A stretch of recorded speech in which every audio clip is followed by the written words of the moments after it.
इस बार के नेटकॉन में कॉलियर्स इंडिया ने एक रिपोर्ट जारी की है। इस रिपोर्ट में भारत के रियल एस्टेट पर अपॉर्चुनिटीज़ क्या हैं, चुनौती क्या हैं और क्या क्या बेहतर जो बारीकियां हैं उन पर बात की गई है। हमारे साथ इंद्रनील बसु साहब हैं जो कि कॉलियर्स इंडिया में एमडी हैं प्रोजेक्ट मैनेजमेंट। बहुत ही शानदार रिपोर्ट है। इसकी बारीकियां क्या हैं, क्या डेटा निकल कर आया है, किस तरह की अपॉर्चुनिटीज़ आपको इंडिया में दिख रही हैं? Thank you. तो हमने जो रिपोर्ट बनाया है काफ़ी रिसर्च के बाद ही नतीजे में आए हैं, और जो रिज़ल्ट आए हैं वो बहुत अपॉर्चुनिस्टिक है, होपफुल है। जैसे आप देखिए कि ब्रॉडली इंडिया का जो रियल एस्टेट मार्केट है, इट इज़ थोड़ा सा $1 ट्रिलियन से थोड़ा सा कम है। बट जैसे ट्रेंड है, जैसे मार्केट पिकअप हुए हैं और भी पिकअप होंगे, वेरियस सेक्टर्स जो है, सिटीज़ है, उसमें मैं बाद में आता हूँ।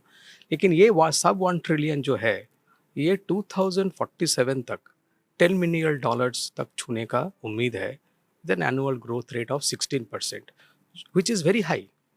और जो हमारा जो 2047 है, जो सरकार का अमृतकाल का जो टारगेट रखे हैं, तो ये रियल एस्टेट सेक्टर जो है, जो आज का डेट में भी one of the largest employment generation है, for which CREDAI and real estates are very proud of, 14 to 16% हमारा जो है real estate will take off the GDP. So that is the broad outlook and the projection which Colliers report is given. ठीक है, मेरा सवाल ये होगा sir अगला कि केंद्रीय मंत्री पीयूष गोयल भी आए हुए थे। उन्होंने काफ़ी बातें कही रियल एस्टेट में, जिन पिन पॉइंट्स को उन्होंने टच किया है उन पर एक बार बात कर लेते हैं। पीयूष गोयल का कहना था कि जो लेबर्स हैं उनको ईएसआई में और प्रोविडेंट फंड में एक तरह से रजिस्टर किया जाए, जो बच्चे हैं लेबर्स के उनके लिए क्रच हो, जो सीनियर वर्कर्स हैं उनके लिए एक तरह का पेंशन प्रोग्राम हो। तो काफ़ी कुछ उन्होंने लेबर को एक तरह से ध्यान में रखते हुए बातें कही हैं। क्वालिटी कंस्ट्रक्शन पर उन्होंने बात कही है, कंस्ट्रक्शन इक्विपमेंट की मैन्युफैक्चरिंग पर उन्होंने बात की है कि देश में होनी चाहिए। एक अच्छा व्यू दिया है उन्होंने, एक अच्छा विजन दिया है रियल एस्टेट डेवलपर्स को। जाहिर तौर पर बड़े बड़े चैलेंजेस भी होंगे इसके पीछे, क्योंकि ये इतना आसान नहीं है। कैसे देखते हैं आप केंद्रीय मंत्री के बयान को और क्या चैलेंजेस दिखते हैं आपको इसको पूरा होने में? ये हमको बहुत उनका जो स्टेटमेंट, उनका जो स्पीच आया, वो बहुत होपफुल है, बहुत पॉजिटिव है। ये ज़रूरी है फ्रॉम द सरकार से जो पॉजिटिव न्यूज़ आने का, वेरी इंपॉर्टेंट। जैसे अबाउट द लेबर जो कह रहे हैं, मेजॉरिटी जो हमारे जो छोटे छोटे शहर से जो लेबर आ रहे हैं, माइग्रेटरी लेबर जो कहते हैं, हर जगह पे जाते हैं, उनका जो लिविंग स्टैंडर्ड हम बढ़ाएंगे तो वो और भी कंस्ट्रक्शन में आएंगे। ये जो हम सब 1 ट्रिलियन से 10 ट्रिलियन बात कर रहे हैं, ये आसान नहीं होगा अगर दो तीन चीज़ नहीं होता है। एक तो है लेबर का proper stay and proper lodging, everything होनी चाहिए। उनका पेंशन स्कीम होता है मेनली जो अनऑर्गेनाइज्ड है। लेकिन और भी जो काम उन्होंने कहा है विच इज़ वेरी गुड। जैसे एक तो है इंडिया में बनाइए ताकि फास्टर रीच हो सकता है कंस्ट्रक्शन साइट पे। उन्होंने ये भी कहा है जो क्वालिटी बनाइए, ऐसे मत बनाइए, क्योंकि इट सारे वर्ल्ड का नज़र इंडिया के ऊपर है। सो क्वालिटी ऊपर जो उन्होंने काफ़ी बात की है विच इज़ वेरी गुड। उन्होंने और भी कहा है सेल्फ रेगुलेशन। नाउ लोग सोचेंगे सेल्फ रेगुलेशन क्या है।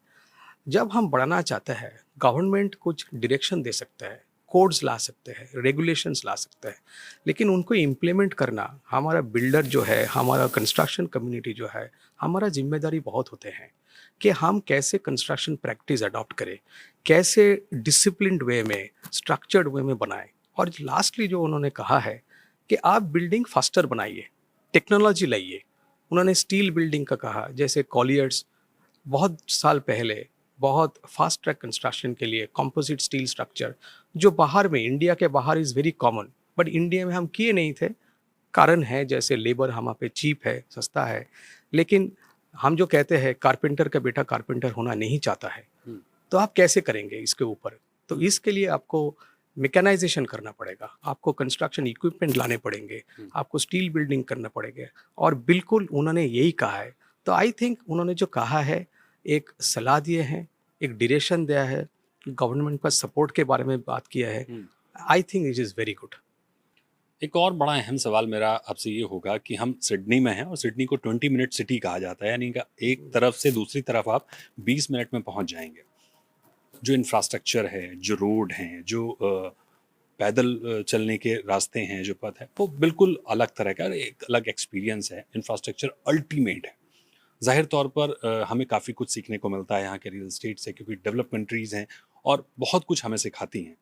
भारत भी अगर हम देखें तो इस समय जो इंफ्रास्ट्रक्चर डेवलपमेंट भारत में चल रहा है, इसको देखते हुए और वो जो डेवलपमेंट हमारे वहाँ चल रहा है, क्या हम इस विज़न से या इसके आगे के विज़न पे काम कर रहे हैं, या अभी भी हम पारंपरिक तरीके से आगे बढ़ रहे हैं?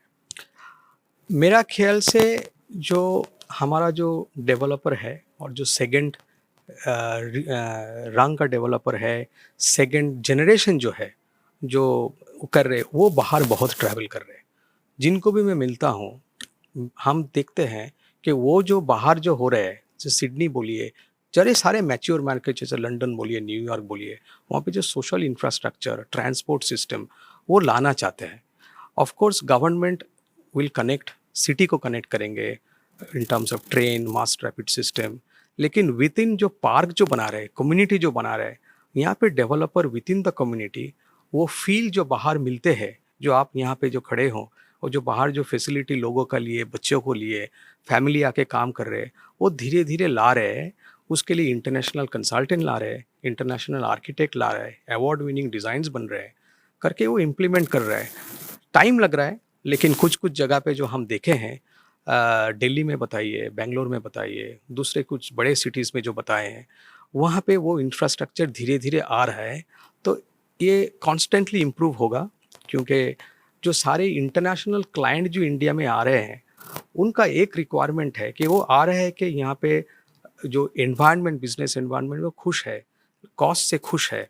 लेकिन वो जो इंफ्रास्ट्रक्चर हम अगर लाएंगे तो उनको भी आसान होगा, उनका बॉस को, उनका मेन ऑफिस को कन्विंस करना कि हमको same environment and quality of environment यहाँ पे मिल सकता है। तो ये एक पॉइंट है, एंड इसके ऊपर सारे डेवलपर काम कर रहे हैं। डेवलपर तो काम कर रहे हैं, लेकिन शायद सरकार क्या उस विजन के साथ, उस तैयारी के साथ काम कर रही है? क्योंकि अगर हम टॉप सिटीज की बात करते हैं तो टॉप सिटीज की स्थिति बहुत अच्छी नहीं है। इंफ्रा डेवलपमेंट हो रहा है, लेकिन सस्टेनेबल रियल एस्टेट की जब हम बात कर रहे हैं, सस्टेनेबल इंफ्रा की हम बात कर रहे हैं, तो वो कहीं नहीं दिखता है। आप बेंगलुरु की बात अगर करिए तो वहाँ पर ट्रैफिक और फ्लड की समस्या है। मुंबई में ट्रैफिक और फ्लड की समस्या है। नए रोड्स, कोस्टल रोड्स वगैरह बन रहे हैं, नो डाउट बहुत अच्छा है। लेकिन जो बुनियादी प्रॉब्लम है, जो एनसीआर में हम देखते हैं कि चारों तरफ हम गैस चैम्बर होता हुआ देखते हैं, कुछ महीनों के लिए एनसीआर पूरी तरह से ब्लॉक हो जाता है, वही समस्याएं हमें बॉम्बे में भी देखने को मिली हैं पिछले साल में। जाहिर तौर पर अभी भी स्थिति बहुत अच्छी नहीं है। हम सिडनी में हैं, हम बाहर खड़े होते हैं तो यहाँ का AQI लेवल बिल्कुल डिफरेंट है। आप ब्रीथ करते हैं, आपको महसूस होता है। क्या हम इस विजन के साथ आगे बढ़ रहे हैं? मैं राज्यों की, सरकारों की बात कर रहा हूँ, डेवलपर्स की नहीं। आपने सही कहा। जैसे आप जो डेवलप्स शहर में जाएंगे वर्ल्ड में, कोई भी शहर लीजिए, आप सिडनी का बात कर रहे हैं, सिमिलर शहर, एयर क्वालिटी जो है वेरी गुड, वो लेवल तक हमको जाने के लिए हमको थोड़ा टाइम लगेगा। लेकिन उसके ऊपर आप कहेंगे कि काम हो रहा है कि नहीं, काम धीरे धीरे हो रहा है। नई दिल्ली का जो समस्या है ऑन द पोल्यूशन लेवल जो है, उसके ऊपर काम हो रहा है। आज सुबह भी हमारा एक सेशन हुआ है, आपने सुना होगा, सस्टेनेबिलिटी ऊपर, जो हमारे एक्सपर्ट्स थे वहाँ पे, और बाकी लोग, जो माइसिलियम बोल के एक बैक्टीरिया है, ये जो क्रॉप बर्निंग का जो इश्यूज़ है किल कर सकता है, वाटर क्वालिटी का जो है, मोबिलिटी का जो समस्या है, people are doing metro, time लग रहा है। I am optimally kind of opportunistic, I am very realistic in the way कि अगर हम इसके ऊपर गवर्नमेंट के साथ काम कर रहे हैं, गवर्नमेंट सपोर्ट कर रहे हैं, रोड्स वगैरह का सपोर्ट आ चुके हैं, इंफ्रास्ट्रक्चर का support in terms of power का सपोर्ट आ चुका है, ग्रिड पावर जो है गवर्नमेंट दे रहे हैं, ग्रीन एनर्जी के ऊपर फोकस है। ओके, डेवलपर और गवर्नमेंट इकट्ठ के काम कर रहे हैं, ज़्यादा हो सकता है, टैक्सेशन के ऊपर काम हो सकता है जो कर रहे हैं। लेकिन जो आपका जो मेन क्या है, जो एयर क्वालिटी, सोशल इन्वायरमेंट, इसको बनने में टाइम लगेगा। विद इन जो इन्वायरमेंट है डेवलपर कर रहे हैं, जो मैंने आपको बताया, गवर्नमेंट धीरे धीरे सपोर्ट करेंगे, ये हमारा उम्मीद है। बहुत शुक्रिया सर हमसे बात करने के लिए। Thank you so much. Thank you.